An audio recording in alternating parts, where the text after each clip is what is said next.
Dancing Dan's Christmas by Damon Runyon.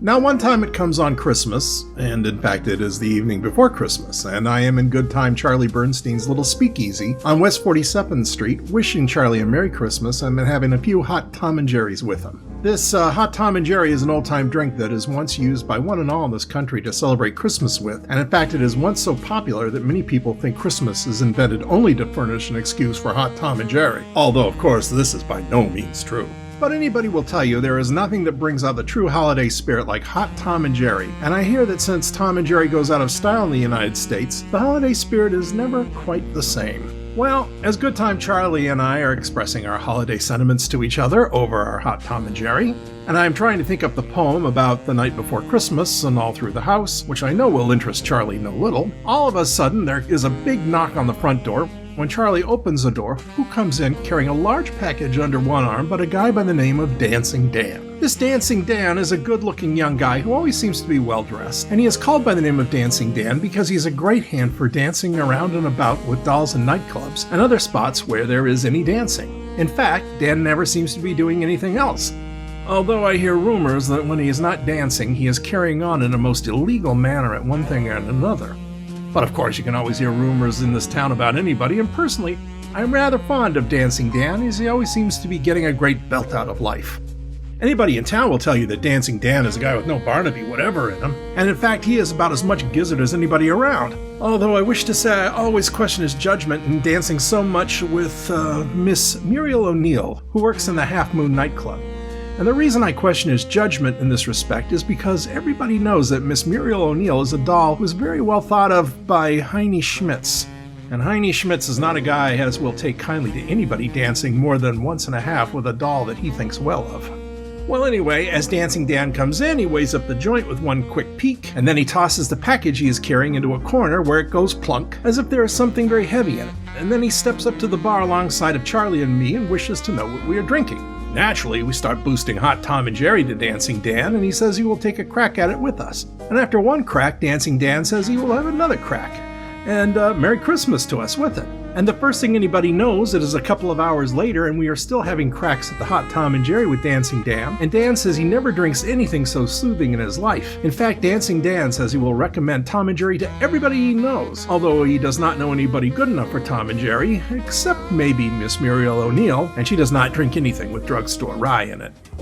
Well, several times while we are drinking this Tom and Jerry, customers come to the door of Good Time Charlie's little speakeasy and knock, but by now Charlie is commencing to be afraid they will wish Tom and Jerry too. And he does not feel we have enough for ourselves, so he hangs out a sign which reads, "Closed on account of Christmas," and the only one he will let in is a guy by the name of Ookie, who is nothing but an old rum-dum, and who was going around all week like Santa Claus and carrying a sign advertising Mo Lewinsky's clothing joint around in 6th Avenue. This Ookie is still wearing his Santa Claus outfit when Charlie lets him in, and the reason Charlie permits such a character as Ookie in his joint is because Ookie does the porter work for Charlie when he is not Santa Claus for Mo Lewinsky, such as sweeping out and washing the glasses and one thing and another. Well, it's about 9:30 when Ookie comes in and his puppies are aching and he is all petered out generally from walking up and down here and there with his sign for any time a guy is Santa Claus for Mo Lewinsky, he must earn his dough. In fact, Ookie is so fatigued and his puppies hurt him so much that Dancing Dan and Good Time Charlie and I all feel very sorry for him and invite him to have a few mugs of hot Tom and Jerry with us and wish him plenty of Merry Christmas. But old Ookie is not accustomed to Tom and Jerry, and after about the 5th mug he folds up in a chair and goes right to sleep on us.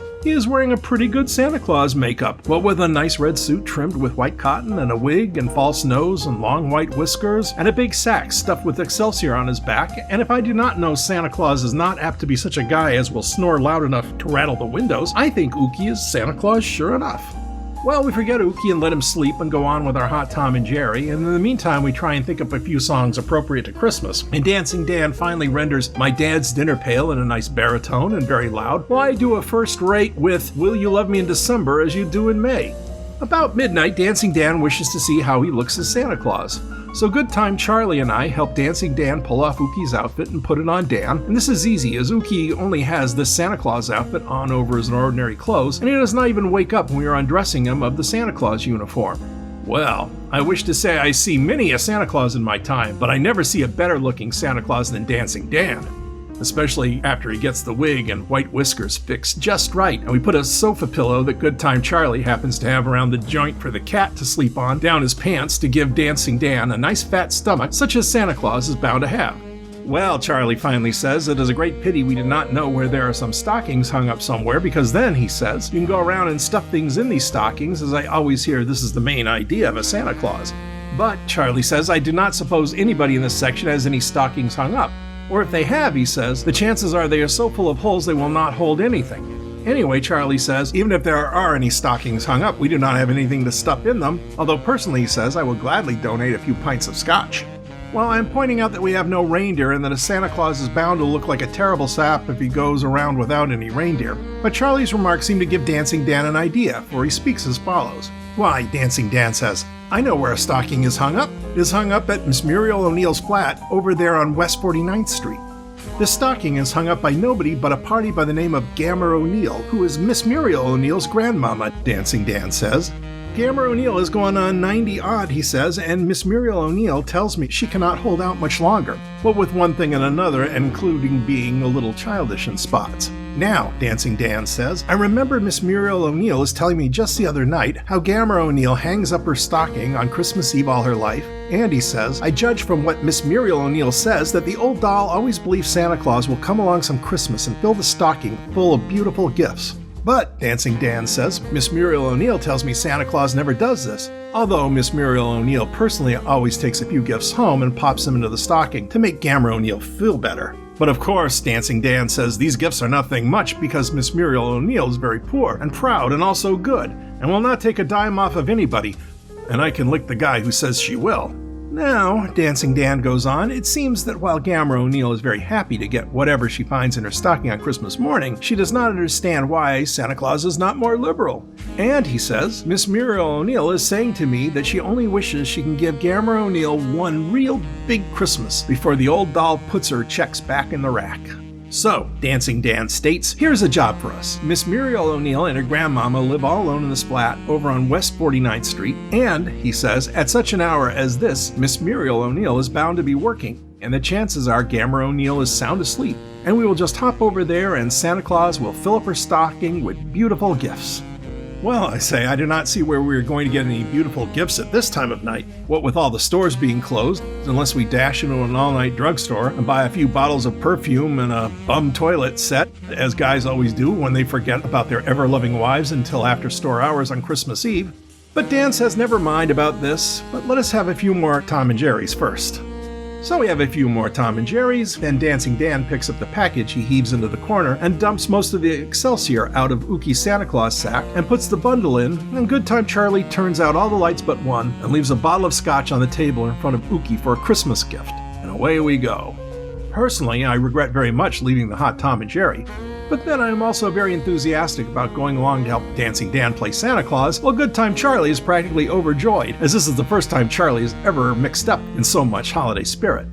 As we go up Broadway, headed for 49th Street, Charlie and I see many citizens we know and give them a large hello and wish them Merry Christmas. And some of these citizens shake hands with Santa Claus, not knowing he is nobody but Dancing Dan, although later I understand there's some gossip among these citizens because they claim a Santa Claus with such a breath on him as our Santa Claus has is out of line. And once we are somewhat embarrassed when a lot of little kids going home with their parents from a late Christmas party somewhere gather around Santa Claus with shouts of childish glee, and some of them wish to climb up Santa's legs. Naturally, Santa Claus gets a little peevish and calls them a few names, and one of the parents comes up and wishes to know what is the idea of Santa Claus using such language, and Santa Claus takes a punch at the parent, all of which is no doubt astonishing to the little kids who have an idea of Santa Claus as a very kindly old guy. Well, finally we arrive in front of the place where Dancing Dan says Miss Muriel O'Neill and her grandmama live, and it is nothing but a tenement house not far back of Madison Square Garden, and furthermore is a walk-up.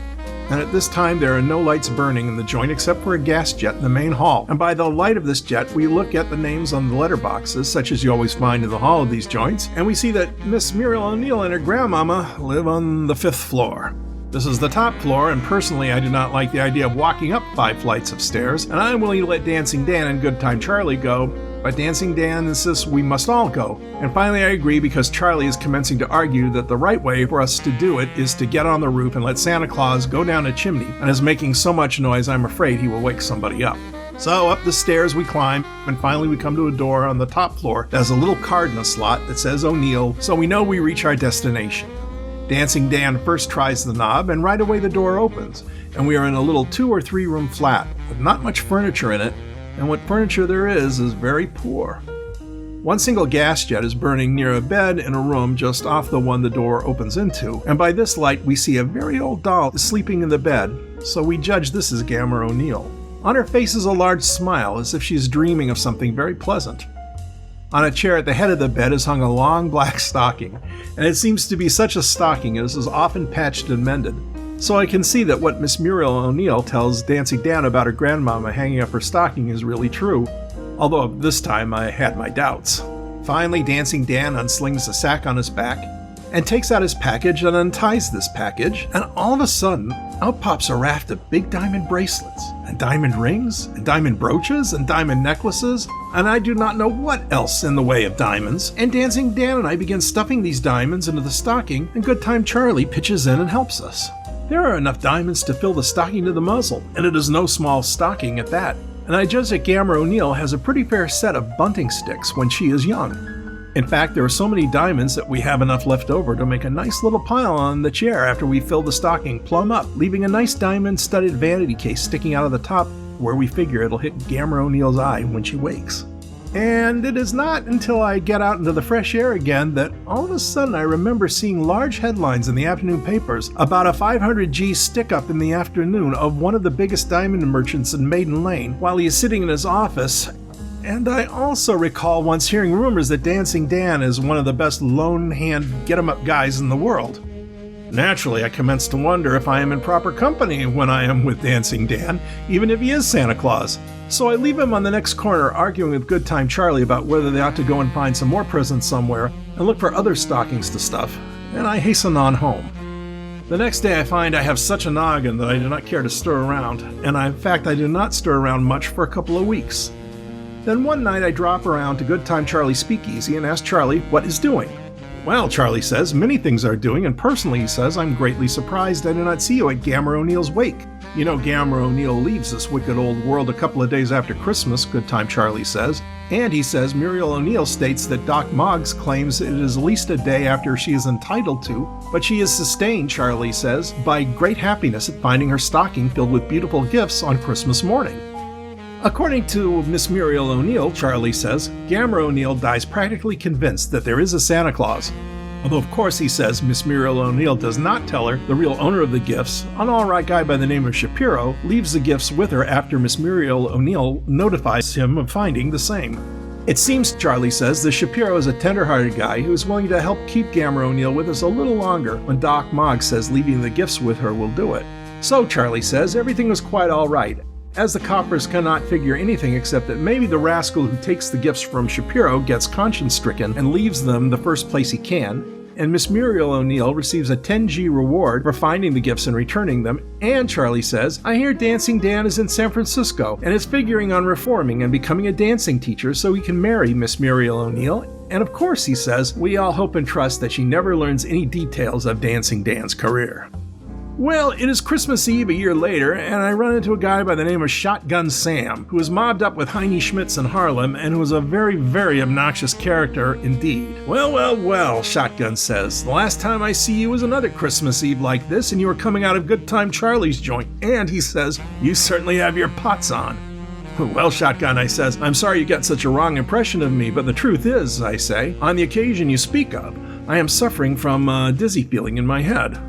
It is all right with me, Shotgun says. I have a tip this guy Dancing Dan is in Good Time Charlie's the night I see you. And Mocky Morgan and Gunner Jack and me are casing the joint because, he says, Heine Schmitz is all sored up at Dan over some doll.